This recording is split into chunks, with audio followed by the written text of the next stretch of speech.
अस्सलामु अलैकुम रहमतुल्लाहि व बरकात। फर्स्ट ईयर उर्दू के तलबा, मैं डॉक्टर सईद आसिम आपसे मुखातिब हूँ।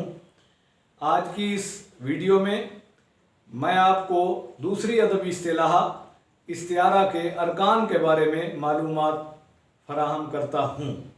आप देख रहे हैं कि मैंने वाइट बोर्ड पर इस्तिआरा के 3 अरकान लिखे हैं। पहला रुकन है मुस्तार लहू। इसकी वजाहत इस तरह है कि वो शख्स या चीज़ जिसके लिए कोई लफ्ज़ मुस्तार या उधार लिया जाए। दूसरा रुकन है मुस्तार मिन्हो। इसकी वजाहत यूँ है कि वो शख्स या चीज़ जिससे कोई लफ्ज़ मुस्तार या उधार लिया जाए। इन दोनों को यानी मुस्तार लहू और मुस्तार मिन्हो को तरफ़ैन इस्तिआरा भी कहा जाता है। इस्तिआरा का तीसरा रुकन है वजह जामे। वो मुश्तरक खूबी, खुसूसियत या वस्फ जो मुस्तार लहू और मुस्तार मिन्हो में पाया जाए। नीचे इस्तिआरा की चंद मिसालें हैं। इन मिसालों से मैं ये साबित करता हूँ अभी आपके सामने कि ये तीनों अरकान कौन कौन से हैं। पहली मिसाल है कुएं का पानी शहद है। शहद का लफ्ज़ इसलिए सुर्ख रंग में लिखा गया है क्योंकि शहद का लफ्ज़ यहाँ इस्तिआरा के तौर पर इस्तेमाल हुआ है। तो इस मिसाल में मुस्तार लहू है पानी, क्योंकि पानी के लिए शहद का लफ्ज़ मुस्तार या उधार लिया गया है। मुस्तार मिन्हो है शहद, इसलिए कि शहद का लफ्ज़ शहद से पानी के लिए उधार लिया गया है। तो जिस चीज़ से कोई खूबी, कोई लफ्ज़ उधार लिया जाए तो उसको मुस्तार मिन्हो कहते हैं। और इन दोनों के दरमियान जो मुश्तरक वस्फ या खूबी है, यानी पानी भी मीठा है और शहद भी मीठा है, तो मिठास वजह जामे है। अगली मिसाल है मेरा चांद आ गया।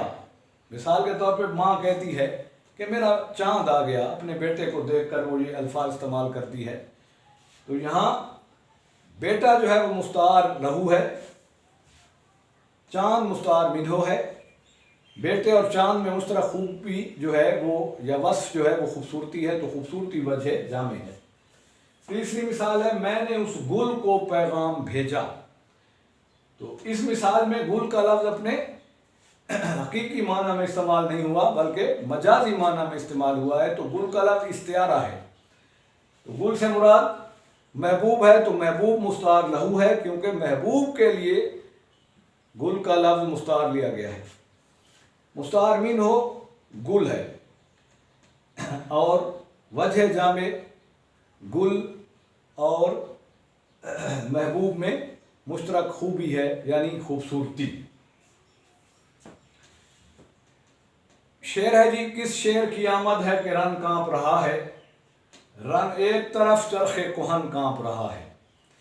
शेर का लफ्ज़ यहाँ हकीकी माना में इस्तेमाल नहीं हुआ, इसलिए ये इस्तिआरा है।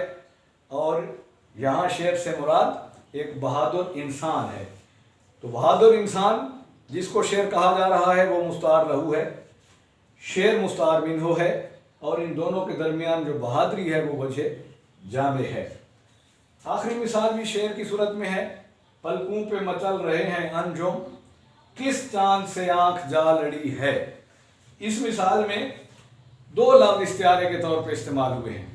अंजुम भी इस्तिआरा के तौर पे इस्तेमाल हुआ है और चांद भी इस्तिआरा के तौर पे।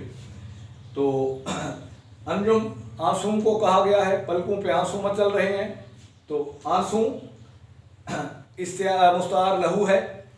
और चांद यानी महबूब को कहा जा रहा है, तो महबूब भी मुस्तार लहू है।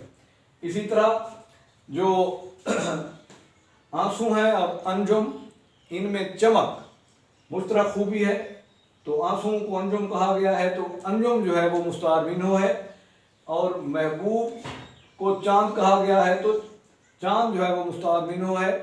और आंसू और अंजुम में जो चमक दमक है या चमकने की सलाहियत है वो वजह जामे है। और जो महबूब और चांद में यानी खूबसूरती है ये वजह जामे है। तो इस मिसाल से ये बात भी साबित हो गई कि बाज़ दफ़ा इस्तिआरे में या इस्तिआरे की मिसाल में एक से ज़्यादा अल्फाज भी इस्तिआरे के तौर पर इस्तेमाल हो सकते हैं। बहरहाल ये इस्तिआरा के अरकान थे जिनके बारे में मैंने आपको बताया और मिसालों से उनको वाज़ेह भी किया। उम्मीद है आज की वीडियो आपको पसंद आई होगी। कमेंट्स में इसके बारे में अपनी राय भी दीजिएगा और मेरा channel doctor Syed Asim subscribe भी कर दीजिएगा ताकि आइंदा जितनी वीडियोस भी मेरे चैनल से अपलोड हों वो आप तक पहुंचती रहें और आप उनसे इस्तिफ़ादा करते रहें। अल्लाह हाफ़िज़।